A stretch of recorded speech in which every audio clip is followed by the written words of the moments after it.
एक बार फारस देश से घोड़ों का एक व्यापारी कुछ बेहद उत्तम नस्ल के घोड़े लेकर विजयनगर आया।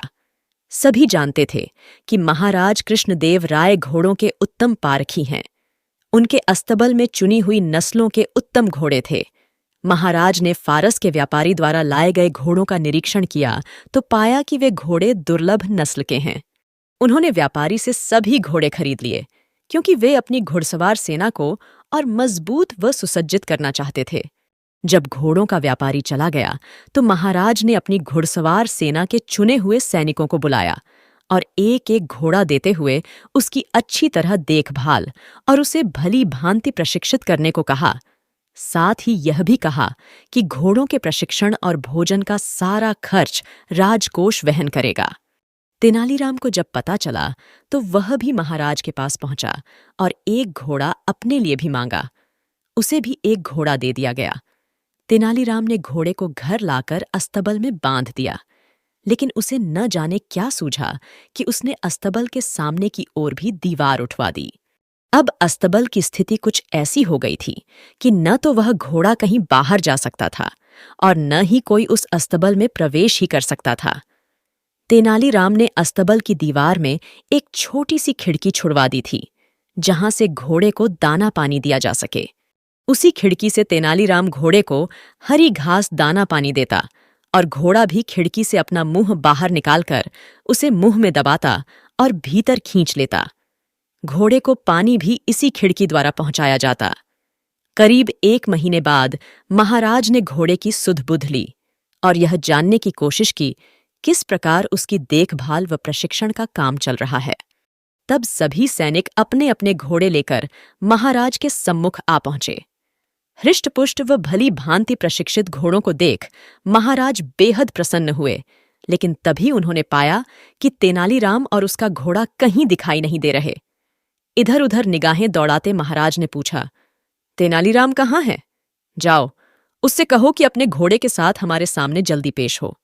एक सैनिक तेनालीराम के घर की ओर दौड़ा और उसे महाराज का संदेश दिया कि जल्दी से जल्दी घोड़े को लेकर उनके सामने हाजिर हो जाए, लेकिन तेनालीराम अकेला ही चल दिया। दोस्तों, ऐसे और भी इंटरेस्टिंग कहानियों के लिए मेरे चैनल को सब्सक्राइब करना मत भूलिएगा। तो आइए अब आगे सुनते हैं।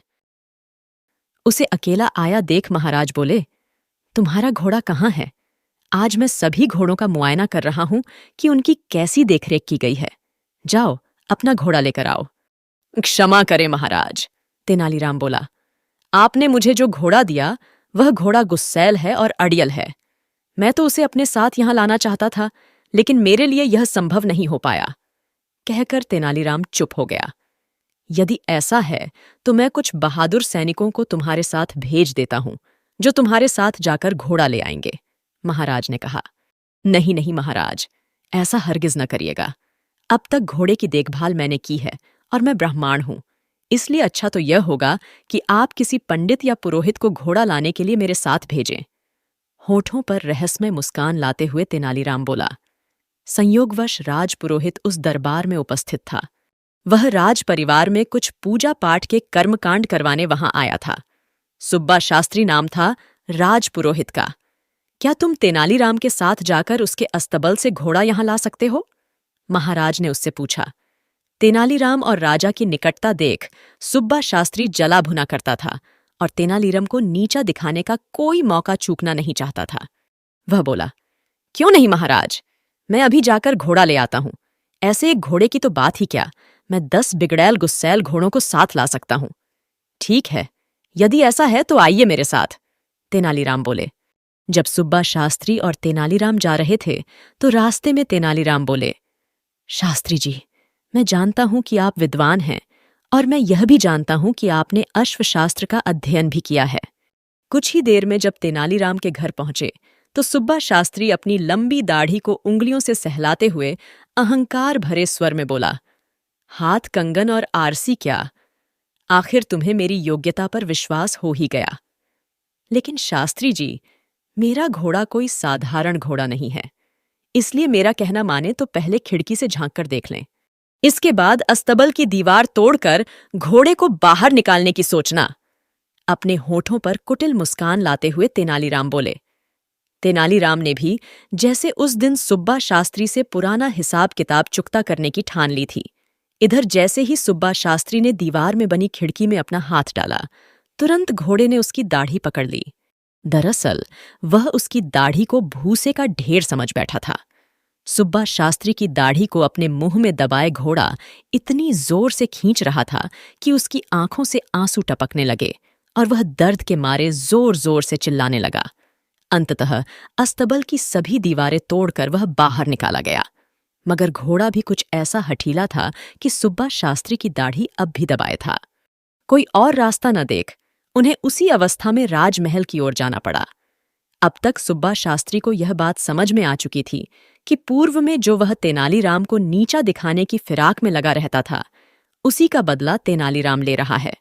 वह तो बस मौके की तलाश में था, जो उसे आज मिल गया था। इधर महाराज और अन्य घुड़सवार सैनिक बेसब्री से उनका इंतजार कर रहे थे। तभी तेनालीराम और सुब्बा शास्त्री की दाढ़ी मुंह में दबाए वह घोड़ा वहां आ पहुंचा। सुब्बा शास्त्री को इस हास्यास्पद स्थिति में देख सभी उपस्थित जन ठहाके मारकर हंसने लगे। यहां तक कि महाराज भी अपनी हंसी पर काबू न कर सके और बेतहाशा लगातार हंसते ही चले गए। लोगों को इस प्रकार हंसते देख वहां मौजूद घोड़े भी तरंग में आकर हिनहिनाने लगे।